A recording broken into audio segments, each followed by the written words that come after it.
So good morning, Mom. I'm Karen Cabrillas from section 1B, and here's my PowerPoint presentation for food chain and web. So what is food chain? Food chain is a path by which energy is the form of food passes from one living thing to one another within the ecosystem. So here's the procedure in food chains. A green plant should always be the first link of a food chain. Green plants are the only green organisms that can directly get the sun's energy and make their own food through a process called photosynthesis. So here's the example of food chain with one link. Grass is a producer and grasshopper is a primary consumer. So here's the type of consumer, which is herbivores, carnivores, omnivores. So what is herbivores? Herbivores are animals that only feed on plants. So what is carnivores? Carnivores are animals that only feed on other animals. And lastly, for omnivores are animals that eat a variety of food of both plant and animal origin.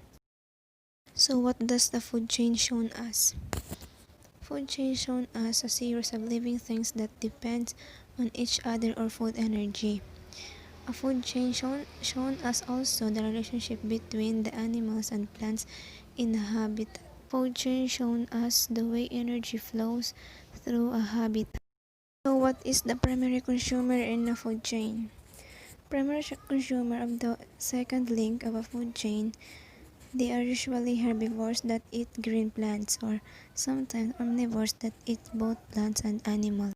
So here's the secondary consumer in a food chain. What is a secondary consumer in a food chain?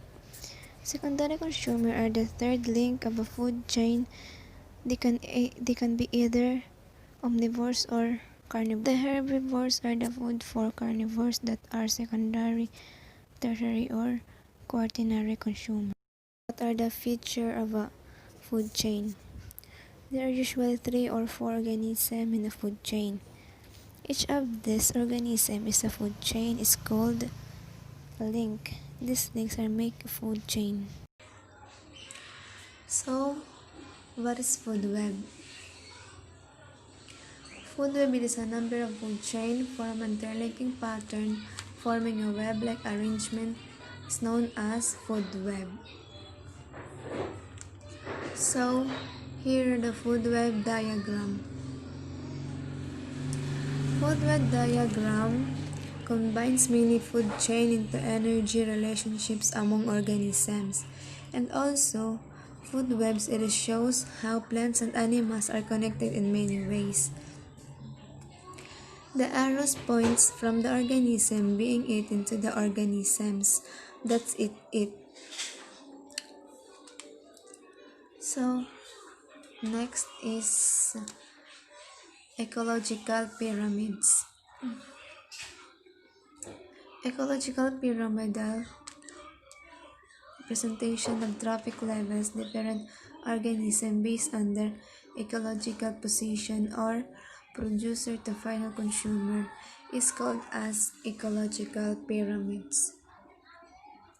Ecological pyramids is also show the relative amount of energy or matter contained with each trophic level in a given food chain and food web. So here are the types of pyramids. The 3 mainly types of pyramids are number pyramid, biomass pyramid, and energy pyramid. First is number of pyramid. Number of pyramid is a graphical representation in the form of a pyramid showing the filling relationship and the number of organisms at each trophic level. So the pyramid shape indicates that the number of organisms or species is largest at the bottom and is narrowing towards the apex. The pyramid of organisms that can be used to determine how the population of a species can affect another. So, it can also serve as a basis for a quantitative analysis of an ecosystem. Second is a biomass pyramid. Biomass pyramid.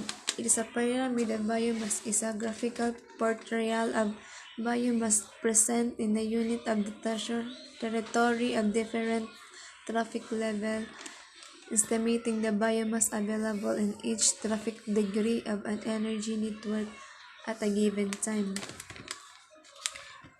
Also, biomass refers to the organic materials on Earth that has stored sunlight in the form of chemical energy. And last is energy pyramid. Energy pyramid is sometimes called a traffic pyramid of an ecological pyramid. It is a graphical representation showing the flow of energy at each traffic level in an ecosystem. So that's all. Thank you.